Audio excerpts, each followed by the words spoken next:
So, dear guests, fellow colleagues, and dear students, good morning, and thank you everyone for being with us today. And we would like to welcome you to the seventh edition of our International Scientific Conference, New Trends in Teaching Market-Oriented Foreign Languages for Specific Purposes in Education. So guys, teaching market-oriented languages is witnessing several trends now. One prominent shift is towards integrating real-world industry context into language learning, providing students with practical skills for their future careers. So dear students, this conference is aiming at you because here you'll find out more interesting and useful tips for you how to master foreign language in order to find a good, well-paid job. Additionally, technology plays a vital role with the incorporation of digital tools, online resources, and interactive platforms on enhancing learning experiences. Another trend involves fostering cultural competencies alongside language proficiency, preparing students to effectively navigate diverse global markets. Moreover, there is a focus on personalized learning approaches tailored to students' individual needs and goals. Overall, these trends reflect a dynamic evolution in language education aligning with the demands of today's globalized and market-driven world. So, dear audience, let me introduce you the members of the board today. We have some permanent guests that usually come and join us during our conference and some new guests. One of them is on behalf of the Ministry of Education and Research North. We have one important representative of Moldova State University. This is Mr. Dr. Vladimir Dolgi, University Lecturer, Vice Rector for Financial and Economic Activity and International Relations. Mr. Dolgi,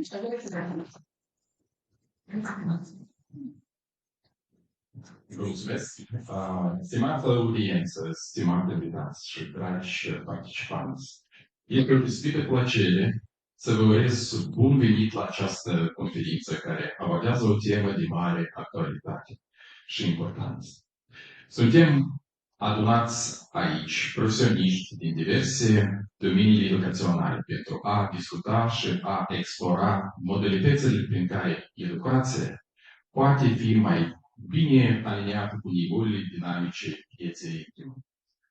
Trăim într-o era dinamică de schimbările rapide.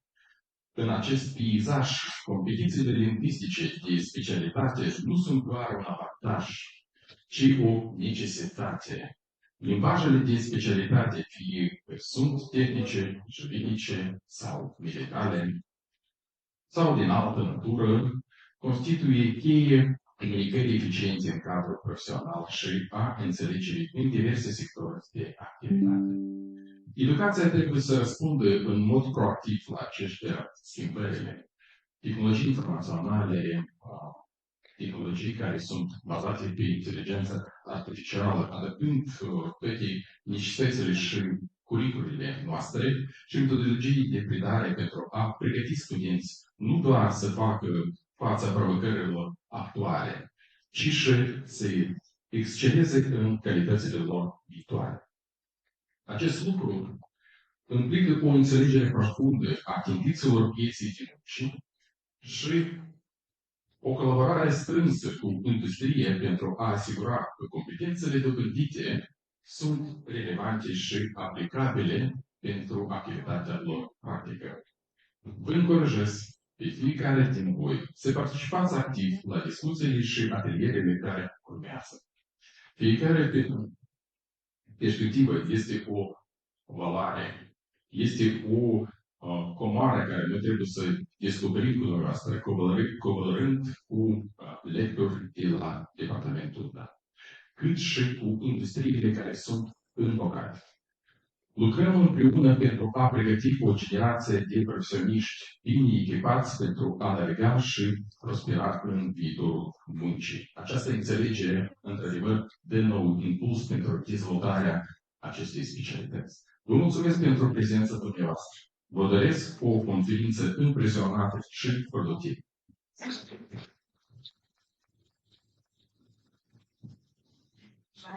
So we have some permanent guests, as I told you, and one of our beloved guests, who is always present, doamna Usate, mereu prezent, omniprezent și în activitatea noastră, și în viața noastră de zi cu zi, so doamna Usate, the Dean of the Faculty of Foreign of Letters.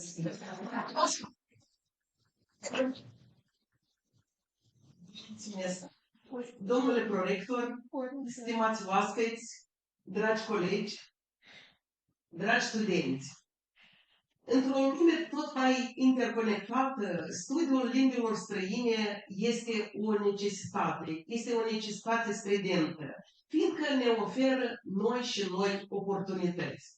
Și ne bucurăm să inaugurăm această conferință, noi tendințe în predarea limbilor străine în contextul racordării învățământului la cerințele pieței muncii, deoarece este imperios necesar ca sistemul educațional să fie racordat la piața muncii. Piața muncii necesită niște nu studenți. Noi avem nevoie de studenți care ar învăța bine. Piața muncii are nevoie de oameni care ar deveni profesioniști pe parcurs. Și să nu uităm și de un moment foarte important, ceea ce ține de semnificația acestei conferințe. Fiindcă din 2020, din vara anului 2020, atunci când persoana care a animat, cea care a inițiat această conferință, doamna doctor conferențiar Tamara Matei, a plecat la cele veșnice, de atunci este și un omagiu adus acestei doamne. O doamnă care a plecat mult prea repede dintre noi, dar a lăsat ceva în urmă. Și exact așa cum spunea Miron Costin în poemul Viața lumii, că noi toți suntem muritori, dar contează cei ce lăsăm în urma noastră. Doamna Tamara Matei a lăsat un colectiv care păstrează tradiția, fiindcă dumneaei a avut încă foarte multe de spus, a avut de transmis mai multe experiențe. Din păcate, n-a reușit. Așa că să-i păstrăm memoria acestei doamne, celei care a fost doamna Tamara Matei, și succes participanților la conferință. Și de fiecare dată de doamna Matei, noi într-adevăr am rămas heritage, dar o moștenire de la doamnei Matei în tot ceea ce ține și activitatea noastră profesională și personală și relațiile noastre interpersonale. Ea a reușit să facă din echipa noastră să creeze o familie. Noi suntem foarte unite, suntem și la bine și la rău împreună. Și ne mândrim cu asta. Okay, so our next guest, I would love to give the floor to our fellow colleague from another sister university, I would say, the State Pedagogical University of Moldova, Ion Creangă, Mrs. Dr. Oksana Golubovsky, Associate Professor, Head of the Department of English Philology, will deliver a speech on behalf of the Faculty of Foreign Languages and Literature. Mrs. Golubovsky, you have the floor. Can you hear us? Yes, I can. Good afternoon. Good afternoon. Good morning, everyone. Yes, I'm very honored to be here today with you. Dear ladies and gentlemen and distinguished guests, on behalf of Ion Creangă State Pedagogical University, the Faculty of Foreign Languages and Literature, English Philology Department, it is my profound honor to welcome you all to this international conference on new and teaching oriented foreign languages for specific purposes in education. That's definitely an up-to-date topic, and today we gather not just as educators and experts, but as pioneers on the cutting edge of linguistics and educational So, as we know, in our rapidly globalizing world, the role of foreign languages in education systems has never been more crucial, and this conference definitely promises to be a melting pot of innovative ideas and practices that will shape the future of language education. It is a platform for us all to explore the dynamic intersections of market needs and educational strategies, tailored specifically to language for specific purposes, which is also a vital topic nowadays, especially in Moldova, which is here to welcome the world with open hands and join the globalization as a proud partner. As we delve into the sessions, I'm absolutely sure we will engage with an open mind, eager to learn from each other's experiences and insights.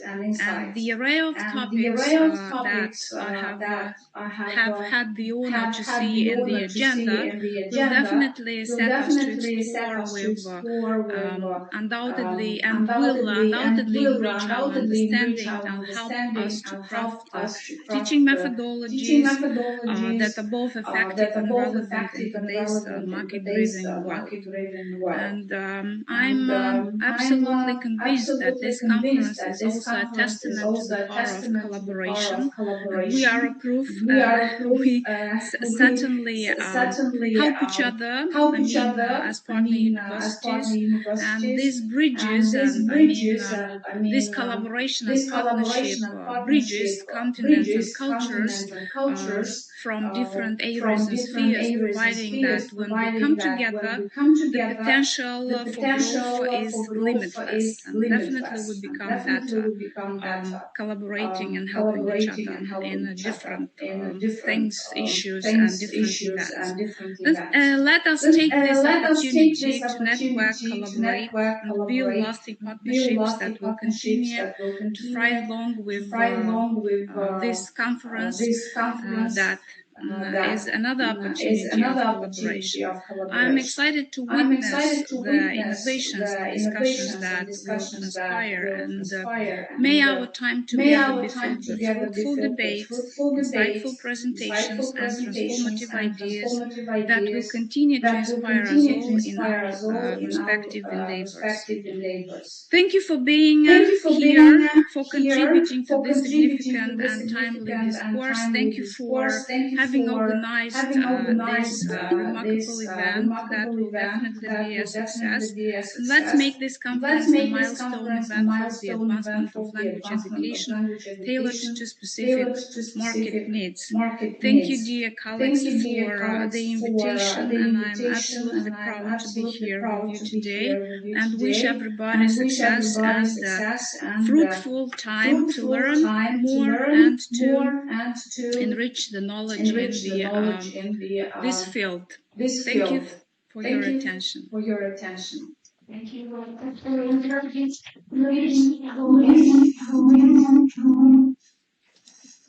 Okay, so given the fact that our conference deals with teaching market-oriented languages, we couldn't do without some guests, special guests from the work field. So today I would like to introduce you the CEO or the Managing Director of Arab Software Ltd, Mr. Mihail Gorgos, who will deliver a speech on how important it is to learn foreign language for IT departments. Bună ziua! Hi, bine să mă aici.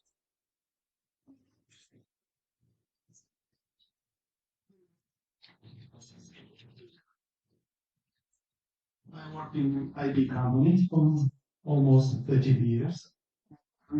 Our work is very, very important to be able to speak English. Mă face să vă povestesc în română. Vreau să vă spun două cazuri pe care am trecut prin experiența cu lucru, care ne-a dovedit cât de important este să cunoști limba. Câțiva ani în urmă am încercat să avem o colaborare cu o companie din Vietnam. În Vietnam, persoanele de acolo vorbeau franceză. De asta noi am găsit o persoană care vorbește franceză să fie capabil să discute. Negocierile au mers de parcă bine. li s-a prezentat cu careva cai de sarcini, un design la partenerii din Vietnam, care peste câteva luni ei trebuiau să o execute. Când lucrul a fost gata și noi am și puțin multe, zic că de fapt nu coincide. Și noi când întrebăm de ce n-ați făcut fix așa? Și nu întreb, de voi ce chiar așa ați vrut? Noi atunci ne-am dat seama că este diferență în what we need to achieve între what we would like. Și chestia că în timpul negocierilor nu s-a pus accentul corect. Tu stăriți să fii mai amabil. This is what we would like. De fapt, nu era chiar așa. Și o altă situație. Deci, cu lucrul meu am fost, mi-au reuit să merg pe psihotare între delegații. Fiind pe psihotare, ori merg cu transportul public, ori în taxiuri. În taxiuri am observat, sunt persoane care, numele, sunt unele nume greu de pronunțat. Sunt Țipele, Abu Ali, sunt unele, nu știu, ca DNP-ul, știi, lungi, unde sunt 3-4 consoane de una de alta. Dar ce am observat că, în mare parte, când taximetriștii intrau în vorbă cu mine, mi-am dat seama că taximetriștii, mulți din ei cunoșteau engleza mai bine decât proaspeți absolvenți sau universităților care vin la noi în firmă. Și de asta vreau să vă spun că faptul că faci această conferință, faptul că dumneavoastră sunteți profesori de limbi străine, e foarte important ca ce faci dumneavoastră să nu se limiteze doar aici la nivelul universității, dar în întreaga țară. Fiindcă e foarte important ca o persoană când absolvește cu instituție superioară de învățământ, totuși să poată vorbi o limbă străină mai bine decât un taximetrist. Vă doresc mult succes!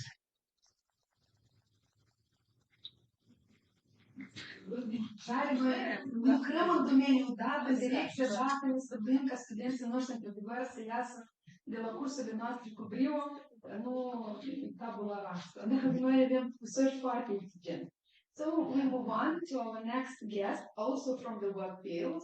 So who will share with us how important it is to master a language, a foreign language, when you go looking for a job. So we have a representative of the GPG BPO Solutions Company, Alexandra Matvichuk, who is the CEO of the company. Yes?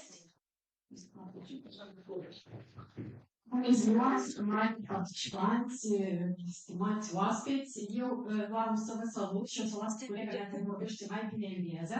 Doar trebuie să menționez că eu tot sunt absolventă acestei facultăți și sunt mândră. Am fost și profesoară în universitate, dar din păcate am ales să fac cariera profesională în alt domeniu. De aceea vă încurajez să învățați limbile străine, că destul de bine în toate domeniile. Și o rog pe Elena să prezinte ceva despre companie și ce facem noi. O secundă prezentare și cât. Mai ține și de vorbă, da? Mai ține. Studenții noștri întotdeauna încurajează să învețe o limbă străină pentru că știți, ideea întotdeauna și învață copiii lor să cânte la vioară.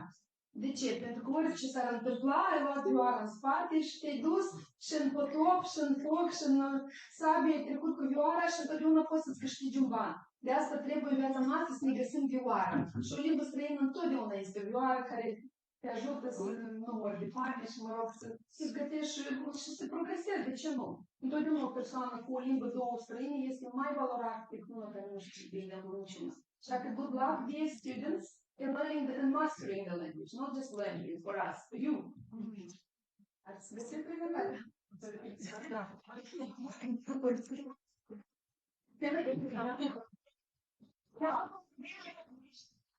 Contrabas, nu.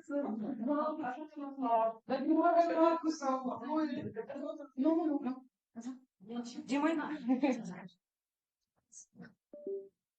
nu e problema dacă apăs eu? Dacă schimb eu slide-urile. Good morning, everyone. We are thrilled to be here, so thank you for hosting and organizing such an exciting event. We represent the company GPG, which has been in business since 2007. That's pretty much around the same time when we started collaborating with such esteemed universities like yours and different top ones across the country in order to inform, educate our people about the exciting opportunities and the direct link between language proficiency and having a career in a call center university, in a call center industry sector. You can call it. Okay, pretend the slide's back there. So here today we were asked to speak about the chances that language proficiency will give you in the real world. As Alessandra said, she's been a student, a teacher, me just a student, but we ended up in call center company. And there are many reasons for that. The first, of course, will be the main advantage for you guys is that you will have the opportunity to develop, to hone your skills throughout your entire career. Of course, we all think that once we graduate in university, we know everything, we're experts at everything, but the real world will change that. So here today, we are going to analyze as well the real life implications and requests that we as a company receive from clients all around the world. Here you can see just the main top languages that are requested on a daily basis from a company in Moldova. So naturally you would think, why would they ask us about Italian or Spanish or French? We are Moldova. We speak Romanian and occasionally Russian for some people. But nevertheless, Moldova has become one of the top hubs and attractions for companies from all around the world because they already understood and appreciated the skilled workforce that our universities, our country is able to produce. And of course, the main question for you guys is, who exactly should consider a career in a call center? We'll start with the soft skills, which means that if you are proactive, if you are a social butterfly, you have initiative and creative thinking, you'll fit right in. Everything else can be taught, even helping you guys develop your language skills. And of course, what awaits for you here is career development, both personal and professional, as well as competitive salaries and the possibility to work with people internationally, not only from our own country. In terms of the daily life in call center, of course, your main MO is your language proficiency. But nevertheless, we as a company have the responsibility to help you guys grow even more with your daily activities. We prepare ongoing trainings and developments in order to make sure that our agents, our colleagues are confident, are good in their everyday life, and they are perfectly fitted for the roles that they were selected for. That doesn't mean that we don't do rigorous assessments. Of course, first of all, you need to get through the door. That's the main thing. That's where the university comes in, and that's what prepares you for that initial step. Everything after that will be, in best case scenario, provided by the company that you work in.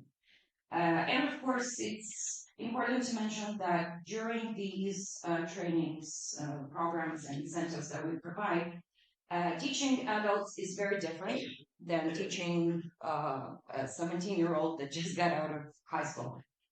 We try to take into consideration the different styles with which people learn. Whether you are a visual aids guide or you like to be more hands-on, we'll prepare the training program specifically to help everyone learn at their own speed. Of course, the practical aspect of it is also very important. There are role-playing, simulations, shadowing, so you are able to actually see in practice what you expected to deliver in your daily work.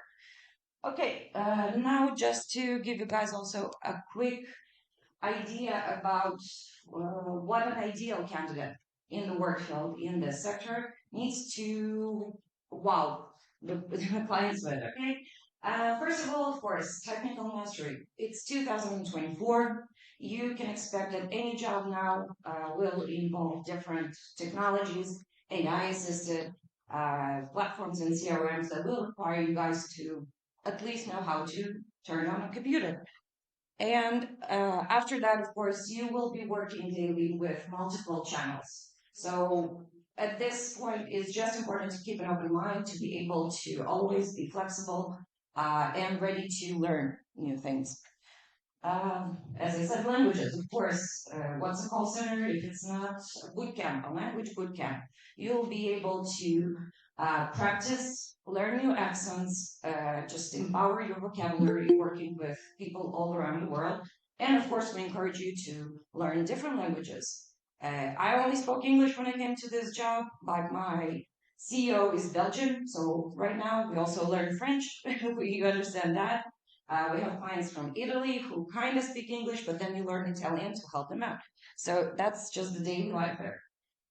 Tenacity Titan. This one just goes to explain to you guys that with any job, you just need to develop a thick skin. You need to be ready for anything that the company or life just throws at you. And flexibility in Egypt. Okay. Here it's just about keeping an open mind, knowing that nothing is final, nothing's just the end of the world, as sometimes people tend to dramatize. And of course, communication.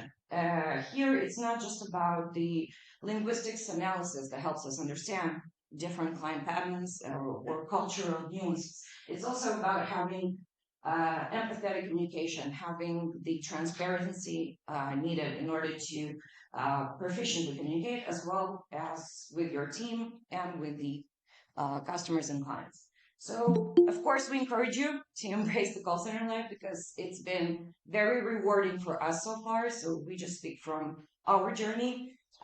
We just hope that you guys keep learning, keep growing, and maybe someday we'll see some of you guys working with us as well. Thank you again, everyone, for organizing such an exciting event, and have a great conference ahead. Thank you very much.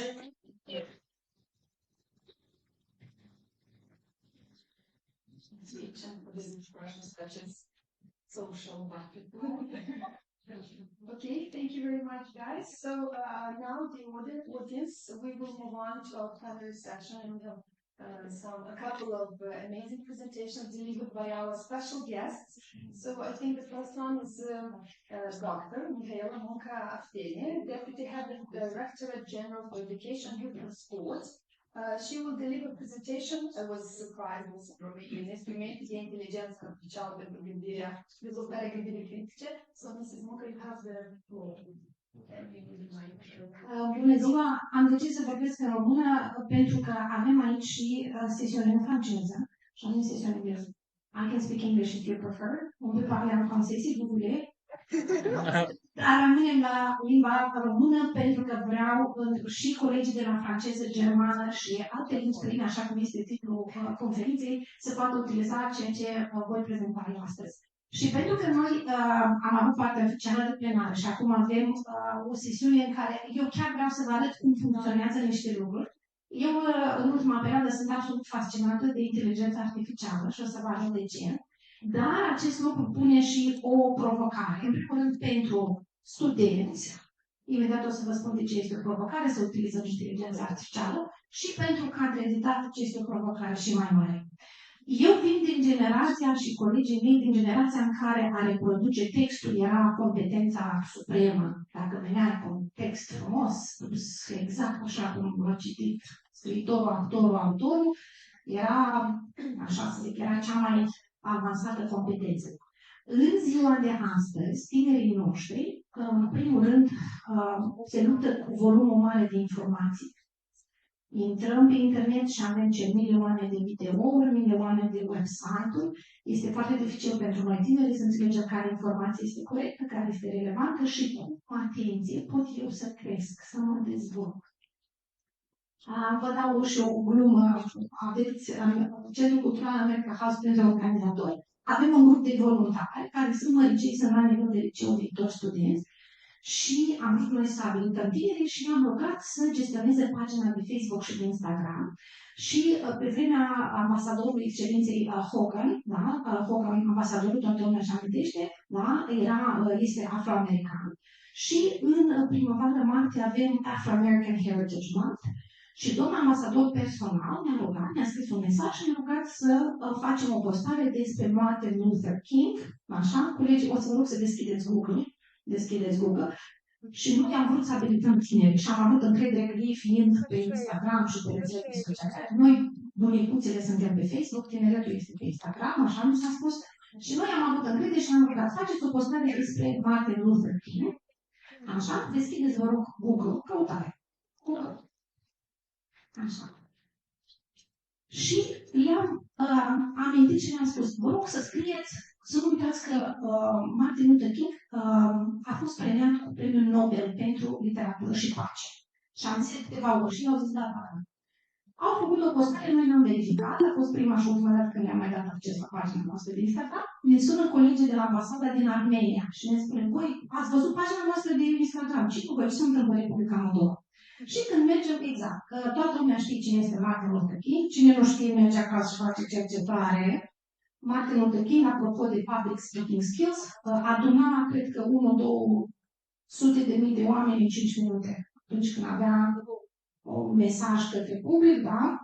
Iată așa, vedeți Washington, da? Memorialul Lincoln. Deci când Martin Luther King ținea un discurs, lumea venea, nu se vedea capul, da? De oameni care veneau să-l asculte. Da? Deci, evident, este o personalitate marcantă, da? Doar că, uitați-vă ce se întâmplă. Știți acum cuvântul King. Știți cuvântul King. Așa, și pe ce mie și ne sună colegii din Armenia și ne spun, voi ați văzut pagina noastră de Instagram. Și apare domnul Pălărie, faceți scris pe domnul pe care tot îl cheamă Martin Luther. Pur și simplu au scăpat cuvântul King. Și imaginați-vă la noi pe pagina de Instagram, așa apare o fotografie și descriere. Da? Astăzi celebrăm atâția ani de la moartea da? Personalității, care, apropo, deține și premiul Nobel pentru pace. Șocul nostru nu s-a oprit aici. Când ne-am chemat pe voi și am întrebat voi serios, păi așa am ieșit în căutare. Da, așa au ieșit în căutare. Zic, dar cuvântul Nobel și fața cu pălărie, nu, voi n-ați făcut nicio legătură, un pic secolul nu e același. Da? Noi vorbim acum de gândire critică, da? De exemplu. Așa au ieșit în căutare. Da? Deci dacă noi luăm un tânăr și îl aruncăm în marea care se numește internet și dăm sarcini de genul, du-te și caută informații, da? Despre Martin Luther King și el a scăpat cuvântul King. Se poate întâmpla, da? Tânărul nostru foarte, și băieți avea vreo 16 ani. Iată așa o să găsească. Iată aici intervine gândirea critică. Faptul că noi avem Google și noi avem gadgeturi și avem inteligența artificială nu înseamnă că noi suntem absolviți de gândire critică. Și noi nu trebuie să procesăm ceea ce găsim. Chiar dacă Google face o treabă bună și ne dă informația în câteva secunde. Bravo lor, da? Fast is better than slow. Asta este motorul companiei. Și încă un exemplu în acest sens.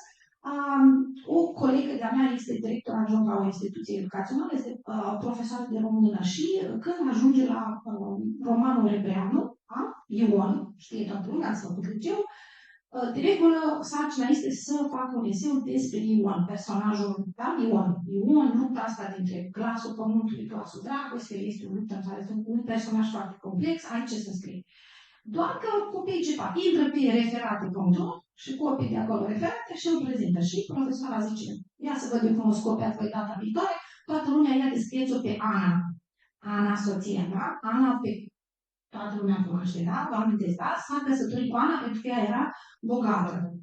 Dar nu era fericit și o mai și bătea pe Ana, pentru că o iubea pe Florica. Și Ana se ducea acasă la tata și se plângea și mai mânca bătaie și acolo de ce e căsătorit fără aprobarea părintele. Deci este o situație dramatică, da, ca să vă amintesc. Și profesorul a rugat, faceți o descriere pentru că este un personaj la fel de complex. Ai ce să scrie, acolo este mult de scrie, foarte interesant. De ce, cum, nu, așa. A doua zi, profesorul întreabă cine a făcut eseul, toată lumea ridică mâna prin. Să văd, chemăm pe unul, vine în față, scoate un eseu, minunat, citește eseul, textul cursiv, coerent, figuri de stil, liniște în sală. Ana se lupta între dragostea față de tată, dragostea față de soră, Ana, nu știu cum. Și mai putând să se rupă în aceste două forțe, Ana se aruncă sub teren. Să văd cultura generală, cine nu a înțeles lumea. Și un pic s-a împurcat cu Ana Karenina. Un pic alt roman, altă epocă, altă țară, alt secol, un pic s-a împurcat cu Karenina. Deci, copilul când sau elevul, că nu mai erau copii, au mers pe Google sau în referate roșu, a scris personajul Ana, evident că Google sau instrumentul respectiv i-a dat toate anele. Păi, dar ani sunt multe. Ce facem, iarăși, ce facem? Citim, critic, analizăm, ne uităm și la alte indicii. Ana care, de unde, cum? Da? Da? Dar este și acela un personaj dramatic. Dar toate romanele au personaje dramatice, altfel n-ar mai fi romani. Și repet, dacă nu avem inteligența artificială și motoare de căutare și biblioteci digitale, asta nu înseamnă că noi nu trebuie să avem ce? Cultură generală. Așa cealaltă se exclude. Bine, și acum vreau să vă dau o sarcină foarte scurtă, de un minut, pentru studenți aparte, pentru lectori aparte. Așa, studenții, imaginați-vă că sunteți toți membrii Consiliului Studenților a Universității și organizați ziua ușilor deschise. Așa? Ziua ușilor deschise. Fiecare student scrie acum un anunț scurt, cum ar suna textul anunțului. Fi plasat pe site-ul USD. Alegeți voi în iunie, o dată. Și scrieți acum, fiecare scrie anunțul. Cum ar fi anunțul? Cât vă așteptăm la USD, că va fi ziua ușilor deschise. Cum ați formulat voi textul scurt? Ne-am înțeles? Este sarcina clară? Toată lumea scrie, evident că nimeni nu pune mâna pe telefon. Acum o să spunem direct, nu stricați sarcina. Cadrul didactice facem același lucru, facem un text din numele catedrei dumneavoastră. Invitați, de cine este dumneavoastră, cine invitați? Puteți să invitați părinți, puteți să invitați alte universități din țară, puteți să invitați studenți la ziua ușilor deschise a catedrei.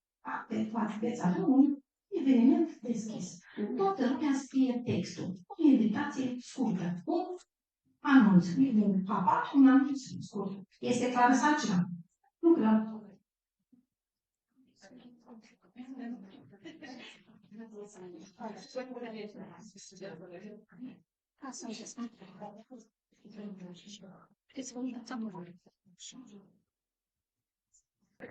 Vreau să o arăt bine.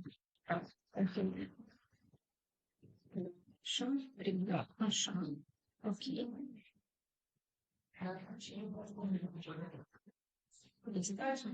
Ok. Așa, ia să vedem. Ești abonat online. Sigur. Am Așa. Și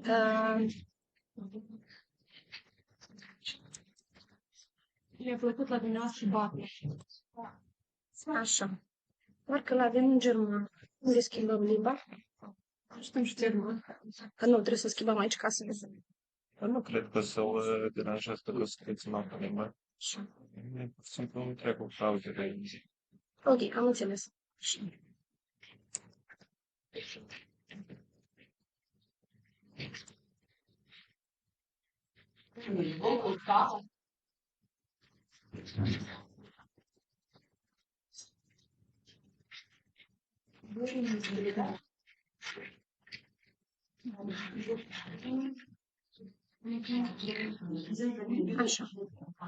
Este? Bine. Așa, este. Chiar dacă am făcut ca o schiță. Hai să vedem, începem cu un student. Cine vrea să citească anunțul? Un draft de anunț. Cine vrea? Nu suntem la loc?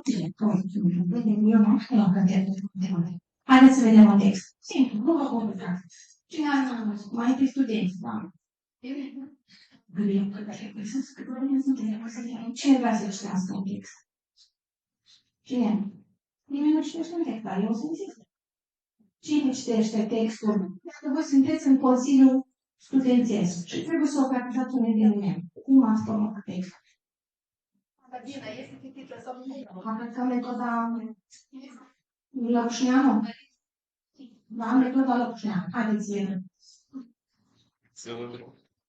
Asta place. Se merge cu studenții în relații deschise. Data de 23 iunie, ora 12, se organizează ușilor deschise în certa Universității de Stat. Nu, brațele deschise, vă așteptăm. E bine? Bine, e bine, e frumos. Așa. Mai vrea cineva să citească? Așa. Ok, trecem la lector. Cine vrea să citească anunțul de la lector? Departamentul din Romano-Germanice a Facultății de Litere a USM are plăcerea de a invita absolvenții treapta liceu la evenimentul Ziua Ușilor Deschise, care va avea loc la data de 29 aprilie 2024, ora 10, biroul 434, bloc 3 USM, strada Cucăneceanu 60. E clar? E clar. E bine? E bine. O să vină lumea. O să vină lumea. Maybe. O să vină lumea. O să mă face mai tare. Bine, deci am primul pas. Da? Ne-am schițat ce trebuie să fie. Sub 2. Mă duc la prietenul cel mai bun care se numește ChatGPT. Așa. Și face enter. Așa. Un exemplu de anunț invitat la ziua ușilor deschise a Universității de Stat adresat părinților și elevilor din nou Consiliul Studențesc. Între timp mă duc și îmi fac un ceai sau o cafea, da? Îi dăm 2 minute chatului. Ce face chatul? Elaborează un anunț. Este pasul 2. Ce facem noi? Ne uităm la formular. Deci pot să citesc. Dragi părinți și elevi, cu mare plăcere, vă invităm să participați la ziua ușilor deschise a Universității de Stat. Un eveniment anual menit să vă ofere ocazia de a descoperi din interior viața academică și oportunitățile pe care le oferim. Această zi specială este dedicată vouă, viitorilor noștri studenți și respectivii părinți doriți să vă facă un campus, program de studii, facilități, la locul. Așa. Ce observăm? Ce observăm? Mai atractiv. Dar nu este mai atractiv. Fiind mai frumoase, mai atractiv, mai catchy, mai sexy, așa se spune acum mai nou. Da? Deci, mesajul este cu mai elaborat, mai complex, mai sofisticat, mai nuan, aș spune eu. Dacă nu trântim mâine la ora 10, așteptăm la 10. Nu o să vină nimeni, vă garantez. Human touch. Unde este human touch? E atât de bine. Ce facem ce mai departe? Human, da, el e mai human decât noi humans. Pentru că chiar e măriție. Și ce facem mai departe? Programul evenimentului. Și el inventează și un program. Tururi ghidate ale campusului, prezentări ale facultăților, sesiuni de întrebări și răspunsuri, ateliere interactive. Pentru părinți am pregătit sesiuni speciale despre admitere, burse și alte oportunități. Cu anticipație, așteptăm să vă întâlnim în rândul comunității noastre, Consiliul Studențesc. Ce fac eu mai departe? De atent studiez textul ChatGPT și ce iau de acolo. Ceea ce mi se pare potrivit, atractiv, potrivit, interesant, relevant, mă întorc la anunțul meu și ce fac? Îl îmbunătățesc. Mai mult decât atât, ChatGPT este un dialog. Nu este un robot, este un dialog. Deci dacă eu, de exemplu, vreau să mă adresez părinților, dar vreau să mă adresez colegilor de la alte universități, atunci eu mă întorc la sarcină, da, o să vreau să mă jos, copii sarcină, încă o dată. Și ceva nu-mi place în text, că nu este ceea ce am vrut eu. Când era altă versiune, mă întorc la ChatGPT și scriu 3 cuvinte. Și scriem așa, cu un fel de anunț așa, adresat lectorilor universitari de la alte instituții. Sau absolvenților de clasa 12 de la profilul umanitar. Deci ce fac eu cu mine? Deci eu pun întrebarea aici. De ce liceii ar veni la mine la întâi? De la Manișu, 7, de exemplu. Și pot face un anunț targetat, un stat. Așa. De stat drept universitar. Din nou, scriem catedre de limbi germanice. Așa, inventăm în catedre. Și iar o aplic. Și iar ceea ce prin dă textul, iar o citesc.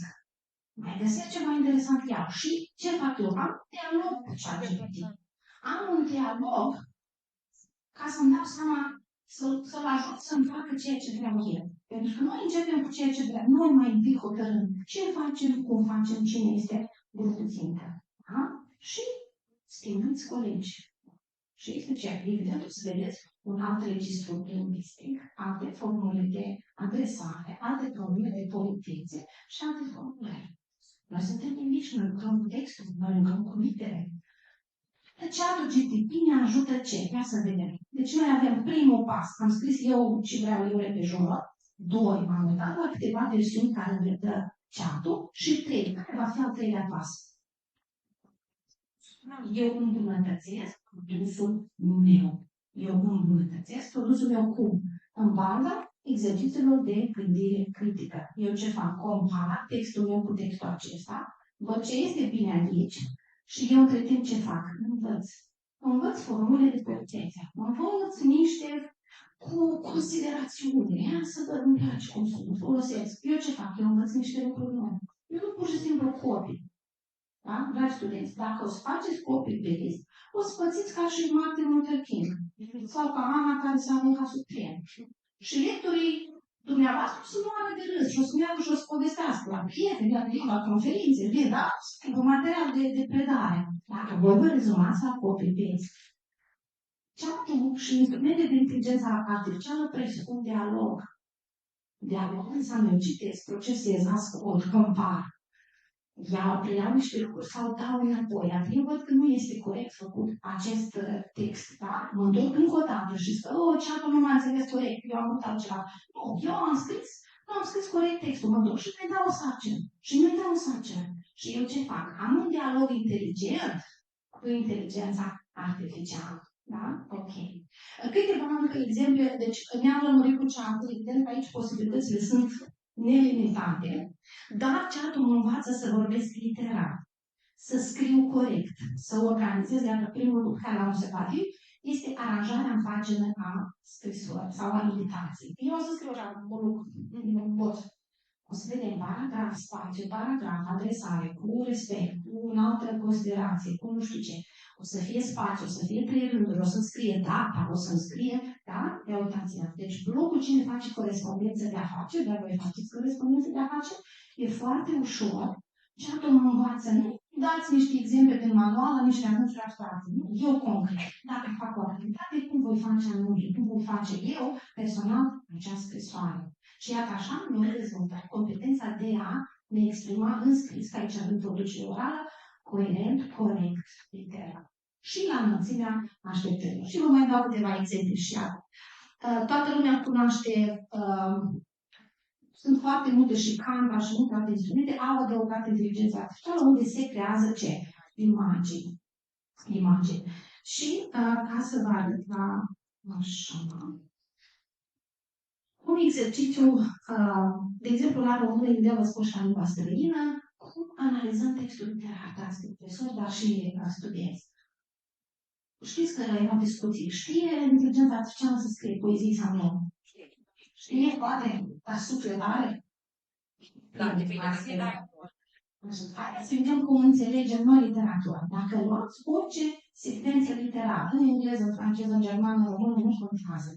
Și o plasați pe, în cazul meu, Bing Image Creator, este un instrument de la Microsoft, poate fi oricare alt Image Creator. Iată aici avem, de exemplu, scrisoarea 3 de Mihai Eminescu. Și luăm, tu ești Mircea, n-am vărat, am venit să-mi te închita, sau eu oricare altă secvență. Și dacă pun pe ChatGPT, pe Microsoft Bing, el creează ce?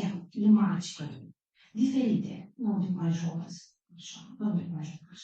Iată așa, vedem, da? Sultanul cu râuri munții, sau copacul acesta, da? Înțelepciune, sau vedem așa ele. Și ce fac eu? Eu înțeleg mesajul textului mai bine că dau ce? Imagine. De ce? Metafore. E foarte greu să înțelegem și să predăm metafore. Dar când vezi copacul, da? Da, este așa. Copacul, falnic, măreț, statornicie, rezistență în timp, da? Imediat în timp ce descris, da? Acesta este o metaforă. Dacă el nu desenează, da? Și eu înțeleg. Iată așa poate să arate. Deci ce face? Apropo de gândire critică. Îi dați studentului un exercițiu să vă creeze o imagine pe un text literar. Pe un personaj poate fi. Și îl rugați să vină să vă arate cel puțin 4 imagini diferite și să argumenteze care din acele 4 cel mai bine reflectă metafore sau conținutul acelui text literar. Și lasă să vă argumenteze. Și acum nu copii nimic de nicăieri. Nu te ajută ChatGPT. Argumentăm de ce copac și munte și râu. Sau spuneți, eu nu cred că ar trebui să fie așa. Uite, așa e mai bine, dar de ce? Pentru că. Și lasă-l ce să facă să argumenteze. Mai departe, la limba străină am luat câteva la engleză, am luat din manualele școlare, manualele noi. Asta este unul din manualele mele, mergem un pic mai departe. Noi avem, de exemplu, tema Royal Ascot. Toată lumea știe, când merg doamnele cu pălării la întrecerea de car. Este cel mai mare eveniment modern în Marea Britanie. Și le-am dat sarcină studenților mei să-și imagineze că ei se duc la Royal Ascot și stau în lojă cu familia regală și să ne aducă o imagine creată pe inteligența artificială. Și cum se văd eu? Prima imagine, iată băiatul ăsta care a mers în loja regală și acolo era Kate Middleton, dar părul era lui Camila. Da? Bingo n-a înțeles. Să-mi scris corect textul. Deci eu să-mi fac înapoi pe Microsoft și scrie, da? with the box, nu știu cum se numește, with the royal family. On my left side there's a king and on my right side is his wife and Kate Middleton is behind me and she has long brown hair and she has a nu știu ce. Deci ce trebuie să fac? Să fac descrierea corectă. Și aici avem 4 încercări, vedeți, el stă la margină, regele Charles, da? Și aici deja a făcut versiunea asta, când este regele, da? Camila și Kate Middleton. Și băiatul aici este între ei, vedeți, el este între rege și Kate Middleton. Eu numele ok, am pus-o pe Camila și așa mai departe. Dacă vorbim de cultura americană, avem Super Bowl, da? Toată lumea știe Super Bowl-ul, așa. Imaginați-vă că sunteți la Super Bowl, în calitate de fotograf. Generați câteva imagini și povestiți ce vedeți voi acolo. Și el se joacă cu ChatGPT, cu asta, cu Microsoft. Nu creează aceste imagini doar ca să creeze imagini, nu trebuie să ce să facă? Să dea comanda corect, să scrie corect textul. Și ca să scrie corect textul, el ce trebuie să facă? Facă cercetarea, să vadă care-i treaba cu Super Bowl, pentru ce, cât, cum, câți, ce se întâmplă acolo, câți jucători, cine este în sat, cum sunt organizate, nu știu, lojele cu invitații. Deci trebuie să avem ce? Material narrativ ca să îl punem, da, instrumentul, ca instrumentul să-mi genereze această imagine. Și aici avem un caz de teme. Una dintre sarcinile mele preferate. Imaginează-ți că l-ai intervievat pe William Shakespeare sau Mark Twain sau oricine. Steve Jobs. Unde s-a desfășurat interviul și ce întrebări ai adresat și ce răspunsuri ai primit. Dar pe lângă textul narrativ, te rog și o imagine. Și aici vedem că băiatul, aici îmi place că l-a interpretat pe Shakespeare în bibliotecă. Dar aici este în Elizabethan Theatre, deci în teatru elizabetan, da, construit pe vremea lui Shakespeare. Toată lumea a văzut Shakespeare in Love cu Gwyneth Paltrow. Da, iată istoria asta. Și fiecare elev vede în felul lui cum ar interpreta el pe Shakespeare. Și avem ce? O imagine care vine la pachet cu evident textul, pentru că noi, candidat lectori, vom evalua textul scris. Da? Și așa mai departe. Poate că ar fi foarte interesant. Și în același timp, ca să putem face asta, noi trebuie să procesăm textul, să intrăm în esența acelui text, să facem cercetare, să cunoaștem care-i treaba cu Royal Ascot sau care-i treaba cu Super Bowl sau oricare alt eveniment. Și să utilizăm instrumentul corespunzător pentru un produs corect, frumos, coerent, da? Și care va fi la înălțimea așteptărilor cadrelor didactice. Deci, în concluzie, instrumentele de inteligență artificială au fost create ca să ne ajute să fim mai creativi, nu să degradăm și să copiem. Pentru că dacă nu o să fiți atenți și nu o să aveți cultură generală și nu o să procesați textul, o să pățiți Martin Luther King, amintiți-vă acest exemplu, da? Și Ana lui Rebeanu, / Ana Karenina. Nu vreți să fiți în situație, nu vreți să dați nou subiect, care noi putem să avem și povesti la conferințe, nu e așa? Așa este. Tratați instrumente de inteligență artificială ca pe instrumente de dezvoltare personală și academică. Ele pentru asta au fost făcute. Google nu a fost făcut ca să ne ajute pe noi să copiem. Nu, Google a fost făcut ca noi, în loc să stăm 5 ore la bibliotecă răsfoind cărți, noi să stăm 10 minute în fața calculatorului și să găsim informația de care avem nevoie. Dar noi trebuie să știm de ce avem nevoie și care este informația care ne trebuie și dacă ea este relevantă și dacă ea este la tema pe care am studiat-o în cadrul orei. Așa că, dragi studenți, eu vă încurajez să utilizați instrumente de inteligență artificială pentru a deveni mai creativi, în primul rând, pentru a învăța lucruri noi, pentru a vedea modele de scrisori corecte, modele de anunțuri elaborate frumos, preluați ce este mai bun, învățați, că sunteți în perioada de a învăța, de învățare. Și colegii de la universitate, dați-le sarcini, cadeți mei, este un cuvânt frumos, tricky questions, pull them, trick them, and tell them, you're going to write whatever you're going to write. I'm going to check that to see whether this is whatever your input, or you just copy pasted from somewhere from ChatGPT. Eu când am terminat facultatea, eu am făcut doctoratul la Ioan Cuza, sarcina la literatură. La literatură noi am avut o listă de romani. Celălalt roman, autor ne o listă așa. Și învățam fiecare separat și nevoie să-mi cadă, să-mi cadă, Charles Dickens. Da? Deci noi cumva învățam cum? Separat, da? Fiecare e separat. Sarcina mea la examenul scris a fost dacă Charlotte Bronte, autoarea Jane Eyre, s-ar fi născut nu în secolul XIX, dar în secolul 20, cum s-ar fi numit genul literar al ei, cum s-ar fi numit, ce fel de personaj ar fi fost Jane Eyre. Și s-a terminat copiatul. Și s-a terminat. Avem cultură generală. Cine știe răspunsul? Gândiți un pic că e un exercițiu de gândire critică. Secolul XIX, secolul 20. Ce trebuie să facem? Să înțelegem care e treaba cu 19-20. Ce fel de personaj este Charlotte? Este Jane Eyre, autorul Charlotte. Da? Cine știe? Ce s-a întâmplat în 20, ce nu s-a întâmplat în 19? Personaj femei, angajat. Emanciparea femeilor. Cât s-au emancipat femeile în Europa? Nu aveau atât de multe, nu aveau ele nu aveau cont bancar și nu puteau să voteze. Mai mult sau mai puțin, dar nu i-am dat prin... To inherit some money or Femeile au căsătorie, de la bărbați. Femeia nu avea voie să gestioneze proprii bani, dacă era bogat. Cât s-au emancipat femeile oficiale? 1921, suffragette movement, da? Când s-a aruncat sub calul regilor a murit și abia după aceea s-a dat dreptul să voteze. Dar Jane Eyre când a fost scrisă? Un secol înainte.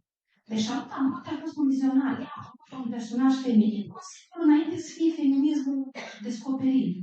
Și atenție, cine știe, Jane Eyre era cum ca femeie? Era frumoasă? Nu. Era bogată? Nu. Da? Era cu modest, era în mâșcă. Așa? Și la final...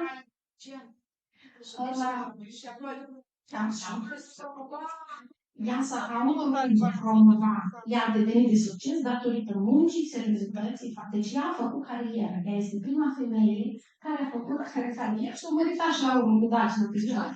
Dar la final, asta e concluzia. Da, pot să te realizezi în viață cu asta. Nu numai cu restul. Nu înțelegi așa mai bine. Noi acum avem alte valori. Pentru că nu de parcurs. Asta e trist ce se întâmplă. Da? Deci Charlotte Bronte a scris un roman feminist de consecul ca feminismul să fie descris ca și un curent literar ca toată. Ca să răspunzi la această întrebare, ce trebuie să faci? Să cunoști secolul XIX, să cunoști secolul 20, să faci legătură. Din asta înseamnă, dragilor, creativitate. Nu să nu-ți desenezi frumos. Nici o treabă n-are desenul și creativitatea. Să nu lucruri total diferit. Creativitatea înseamnă, prin definiție, a găsi conexiuni pe care alții nu le văd. Sau niște lucruri ca wow, uimitoare, pe care eu ce fac, eu le conectez. Dacă ați conectat, trebuie să aveți ce conectați. Trebuie să aveți cultură generală. Asta înseamnă citit, studiat și procesul de dezvoltare personală nu se termină niciodată. Da? Eu vă mulțumesc tuturor pentru atenție și sperăm că veți utiliza pentru creștere. So go ahead and call up my PowerPoint. On my PowerPoint, you'll see under deep fakes, there's a link to a website, to a video. And when that video pops up, we just want to play the first 2 minutes. First time. Okay. All right. Okay. So, it's a 2023-2024 Fulbright Scholar in Moldova, the founding director of the Center for Global Peace Journalism in Hartfield, Missouri, the USA. Mr. Steve Vanguard, you have the floor. Mulțumesc foarte mult și pentru profesoara, mulțumesc pentru un seminar foarte interesant și foarte important. Sunt un profesor aici, un lector invitat la Facultate de Jurnalism și Comunicare și predau cu Centrul Media pentru Tineri, cu Asociația Presiei Independenții, cu UN Human Rights, despre journalism de pace. That is all of my terrible Romanian that I will inflict upon you today. My understanding is a lot better than my speaking, but I do appreciate the invitation today. And so we're going to discuss a bit about mis and disinformation and hate speech. And then at the end, we'll talk just a little bit as well about media literacy. All are subjects, I think, of tremendous importance here in Moldova. So let's start with, I forgot to start my time because I will speak for 3 hours. Like most professors, I could speak 4 hours about the rice crop in Indonesia if you wanted me to. We are a very verbose people. At any rate, we're going to talk a little bit today about mis and disinformation, hate speech, and media literacy. So, wanted to start with some general definitions so that we're all on the same page. So, I think a lot of times the terms mis and disinformation are confused. And really the difference between the two is intent. So misinformation, by definition, is information that is incorrect information, that is false, but it's not created or shared with the intent of fooling people or causing harm necessarily. All right?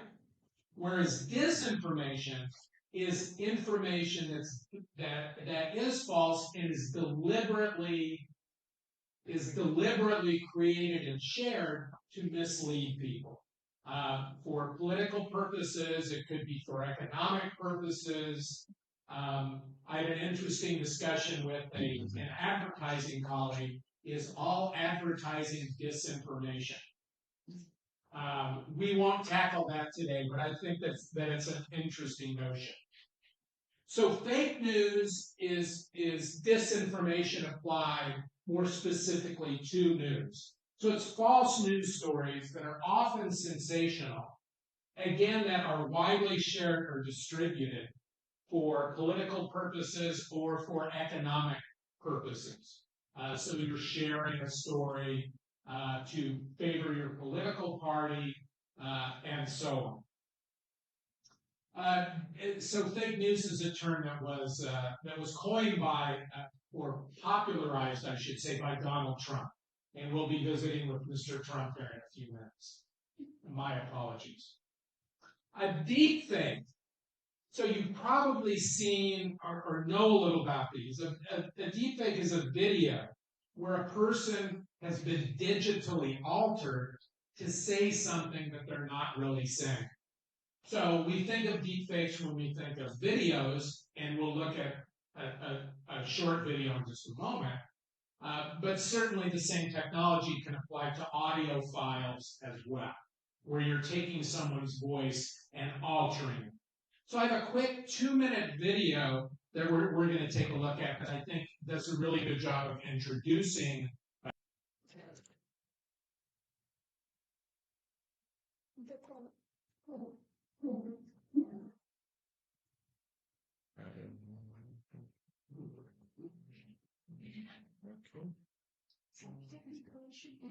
Yeah, sorry for that. So while we're waiting, you could ask me what my favorite placenta is. One of the No question that it's Boston. My favorite soup. Chicken noodle soup. Yeah, it's a tie. Llama and shorba cu fasole. Big shorba cu fasole fan. Okay, are we ready?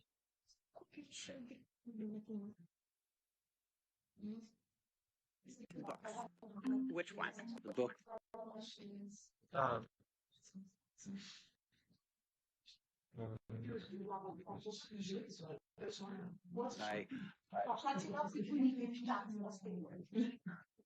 got excited about reading. It's called This So a technique I've used sometimes is Happening in if you can't get McDonald Hall. something It's called straight, turn the microphone on and just put the Yeah, microphone. that's And just put the microphone on the computer speaker.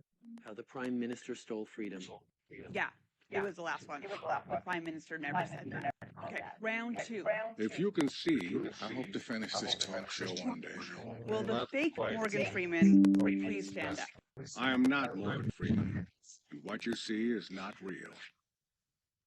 How about these videos of Florida Governor Ron DeSantis? Did the presidential El îl citește de la... It doesn't change.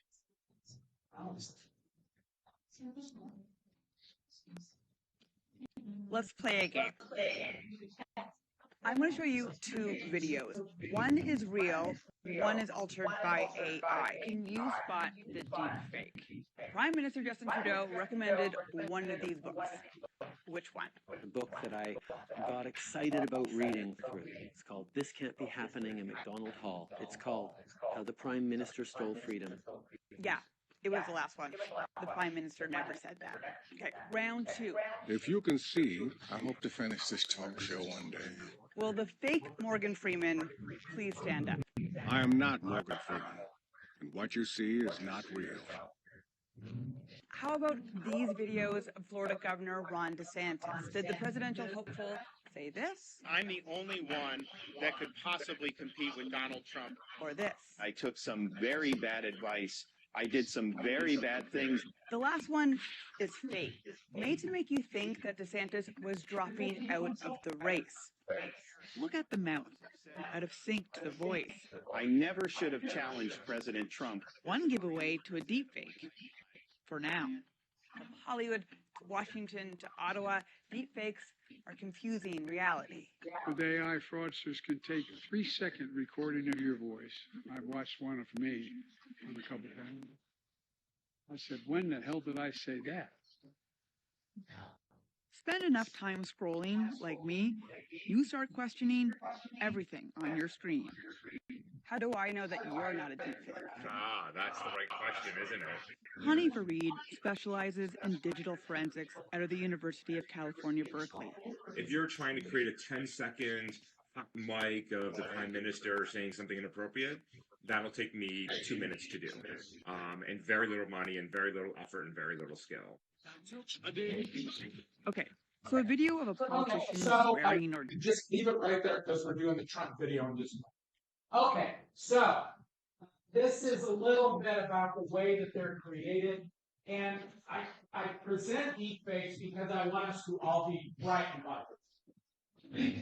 Okay, think about the potential harm that can be done by a deepfake. Think about a deepfake of Putin saying he's going to use nuclear weapons. Think about a deepfake of President Sandu saying, we support the Russian troops in Ukraine. I mean, think about the damage that can be done. So, certainly I want us to be wary of this. I have one more deepfake example I want to show you. This particular example is harmless, but I think it goes to show the potential of deepfakes. It's today very bad time. Okay, where's the speaker? No, we're Out here. here.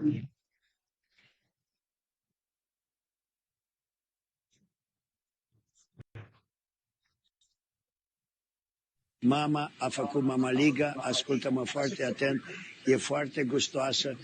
Dacă pui branza, va fi și mai bună. În cultura mea moldovenească trebuie să iubesc mămăliga.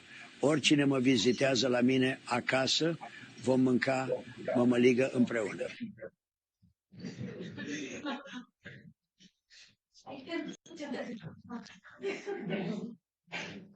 So look, this man can't speak English, let alone Romanian. So that's one reason we know it's fake. Another reason we know it's fake is he eats only hamburgers and fast food. So he would not like Mama Lee.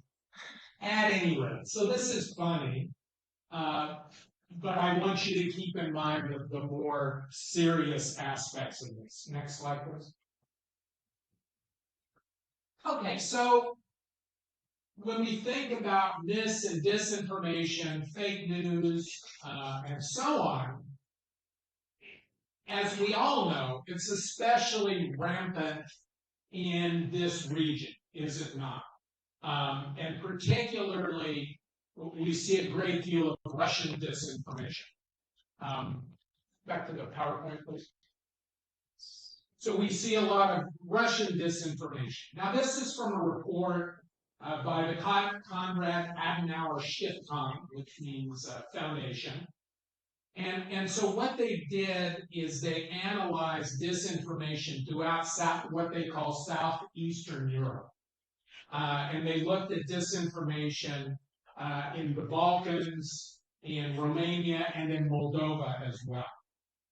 And so what you see on the board are some characteristics of the disinformation that they found in the region, including the fact that this disinformation is often used to incite hatred or violence, to justify or promote military aggression, and that's a nice euphemism for saying the Russian invasion of Ukraine. It often comes from public authorities, or at least it's sourced to public authorities. It justifies or promotes acts of terrorism. It justifies, promotes, or glorifies dictatorial regimes. We're thinking primarily of the regime in the Kremlin. That it endangers public goods, such as democratic regimes. So it's meant very much here in Moldova specifically to undermine democracy and democratic processes in Moldova. We know that it contravenes the provisions of the bodies empowered to manage exceptional situations. In other words, again, undermining public authorities. And so this report has an entire chapter dedicated specifically to Moldova. And it lays out lots of examples that we don't have too much time to get into today, but examples where we see this kind of disinformation directed at Moldova. The themes of this disinformation, there are 2 or 3 major themes, and I think you can guess what they are. So one theme is to undermine the Moldovan government. Another theme is to justify the invasion of Ukraine. Another theme is to discredit the EU and discredit Moldova's efforts to join the EU. And the final theme being the effort to discredit Ukraine. And in some of this we see through disinformation, some of it we see through, next slide please, hate speech. So what is hate speech? I think it's a term that we've all used and tossed around a little bit. So let's talk about the definition. So according to the UN, it's any kind of communication in speech, writing, or behavior that attacks or uses pejorative or discriminatory language with reference to a person or group based on who they are, their religion, ethnicity, nationality, race, gender identification, and so on and so forth. All right? So that's what hate speech is. And the question that I have on the board, the answer as I look at it now is so obvious. We've all seen hate speech online, right? I mean, anyone who has an online life has seen hate speech. So let me ask this. Against whom do you see this hate speech directed?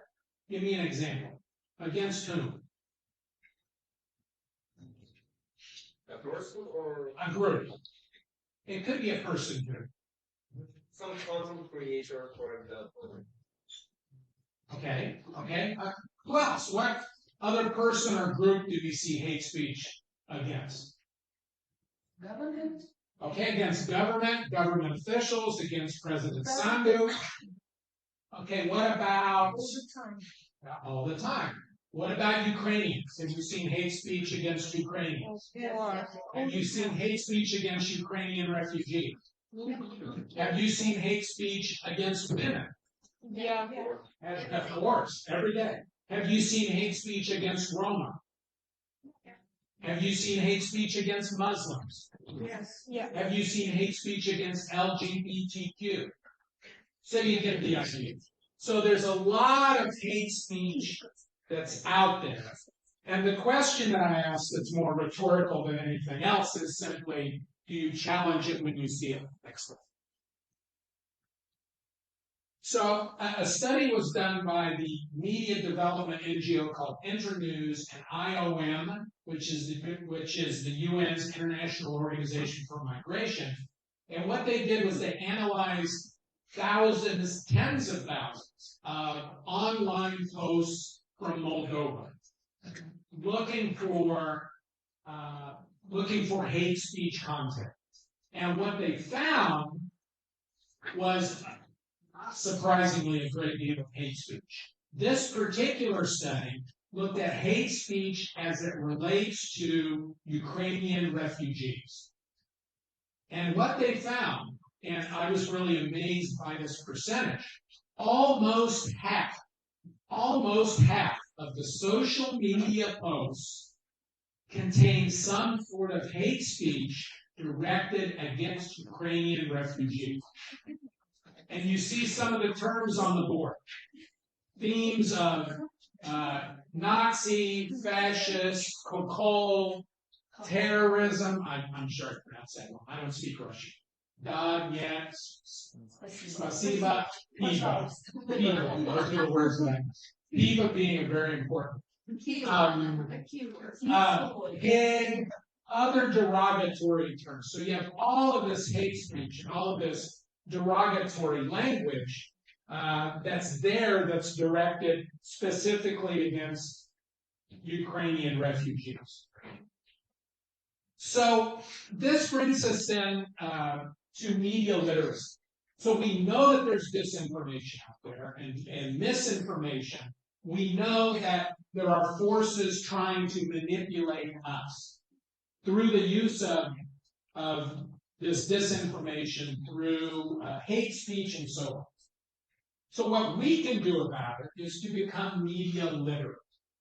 So media literacy simply means you having the tools to analyze and to understand the messages that you're receiving. All right? So just a few weeks ago, I did a seminar with Transnistrian journalists. Half of them were Transnistrian journalists. It was interesting. We can talk more about it later. But but rather than me going into the seminar and saying, this is disinformation, this is disinformation, this is hate speech, which it was, rather than me saying that, I attempted, and probably failed, to give them the tools themselves for media literacy, so that they themselves can analyze the content that they're producing and the content that they're receiving and understand that it is indeed disinformation, hate speech, and violence. So these tools to understand media literacy include a number of questions that we ask ourselves that you can use too. So what is the credibility of the source? What are the motivations of the source? Does the source have a motivation other than simply giving you the news? So Russia One, what is its motivation? Pro TV Kishinev, what is its motivation? Ask, what is the intent of a specific message or a specific story? Why are they saying this? And why are they saying it in the way that they are saying it? Why are they using this language? Why are they framing the story in this way? Why? Is this intended to get an emotional reaction from me? So one of the surest ways that you can discover if something is fake news or disinformation or hate speech is, how did you react? When you read it, did it make you mad? And if it did make you mad, probably it was intended to make you mad, to pull your strings, to light a fire under you, to create this emotional response. So that should be a tip-off to you that it's disinformation. The use of emotional words. Yes, emotional words, emotional framing. Look at the quality of the information. How does the information presented in this story compare to information presented in other stories? So if we are hearing from one source that the massacre in Bucha never happened, which I'm sure you heard, we have lots of other sources that we can check that against and find out that indeed these atrocities were committed in Bucha. So, go ahead and skip to the last slide. Next to the last slide, sorry. So, in conclusion, we're surrounded by mis and disinformation. And we need to have the ability ourselves to screen this content. Now, this afternoon at 2 o'clock at the America House, I'm going to talk a little bit more about this, and specifically what journalists can do and what you as media consumers can do. Last slide, please. And what you as media consumers can do to battle and understand and recognize, last slide, please, to battle and understand and recognize disinformation and hate speech. So thank you again for the invitation. It's been my pleasure to read. Did you, when you read it, did it make you mad? And if it did make you mad, probably it was intended to make you mad, to pull your strings, to light a fire under you, to create this emotional response. So that should be a tip-off to you that it's disinformation. The use of emotional words. Yes, emotional words, emotional framing. Look at the quality of the information. How does the information presented in this story compare to information presented in other stories? So if we are hearing from one source that the massacre in Bucha never happened, which I'm sure you heard, we have lots of other sources that we can check that against and find out that indeed these atrocities were committed in Bucha. So, go ahead and skip to the last slide. Next to the last slide, sorry. So, in conclusion, we're surrounded by mis and disinformation. And we need to have the ability ourselves to screen this content. Now, this afternoon at 2 o'clock at the America House, I'm going to talk a little bit more about this, and specifically what journalists can do and what you as media consumers can do. Last slide, please. And what you as media consumers can do to battle and understand and recognize, last slide, please, to battle and understand and recognize disinformation and hate speech. So thank you again for the invitation. It's been my pleasure to read.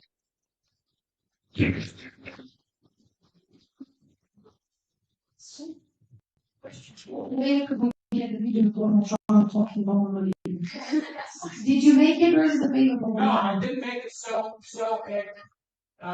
a friend actually sent it to me. So if you go back to the slides for a second, anyone who wants this video, just send me an email and I'll email it. All right. So it was on the screen.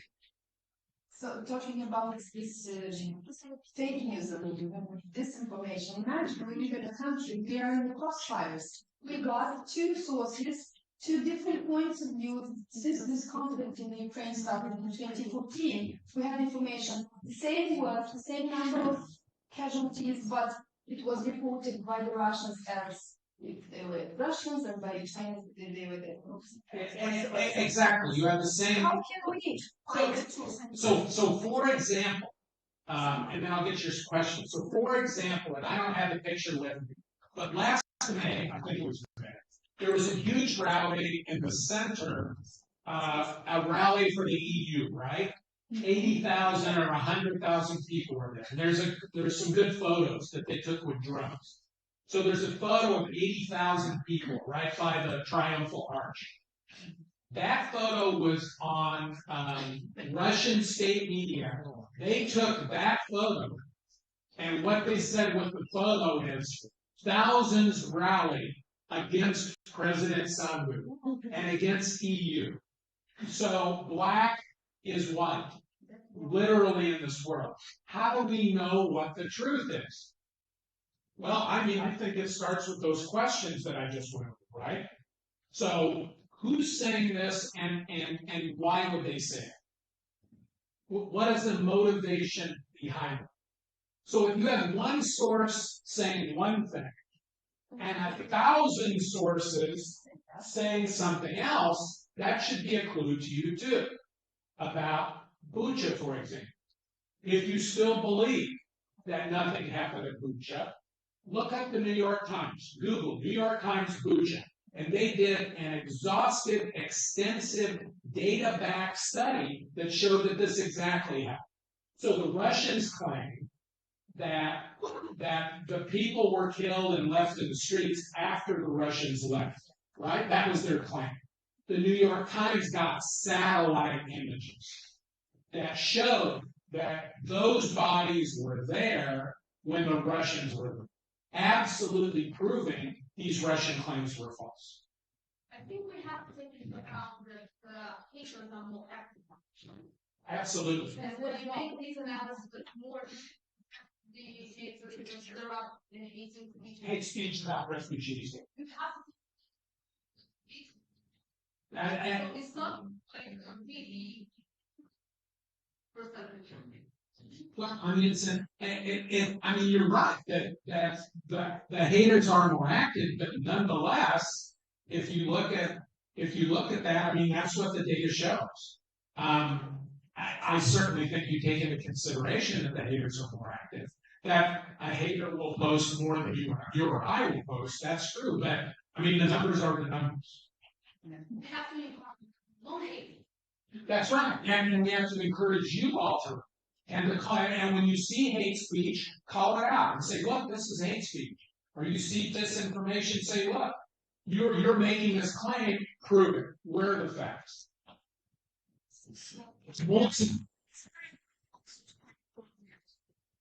Yes, and I know that there's a new government agency designed specifically to debunk misinformation. And I think that that's important. But I think as media consumers, that even messages from the government, we need to ask those same questions. Why is the government saying this? What's their motivation behind it? Is the motivation political? So we always need to keep politics in mind. Okay, whether we agree or disagree with what's being said, when politics are there, things, as we say, the waters get muddy. So we talk about media literacy. You did that without a microphone in media literacy. So I'm very glad that there is a book for the school children. Like, I mean, it's for 7th and the 8th grade. And it's called Media Literacy and something. So there's a media literacy book provided that was produced by the Central Independencia de Journalism. In fact, I have copies of this book and I've handed it out to ELEV. Among other things, I teach a 5th grade class from time to time. And I've had the same discussion with them. And you'd be surprised how sophisticated those 5th graders were when we discuss these matters. Very knowledgeable and sophisticated. Mulțumesc. Media is a very important tool in manipulating us, our worldview, knowledge, and everything. So we have to be very careful. Thank you very much, each and everyone, for being with us today. So now we go on. We follow the program. We have a coffee break. And after that, we follow the workshops.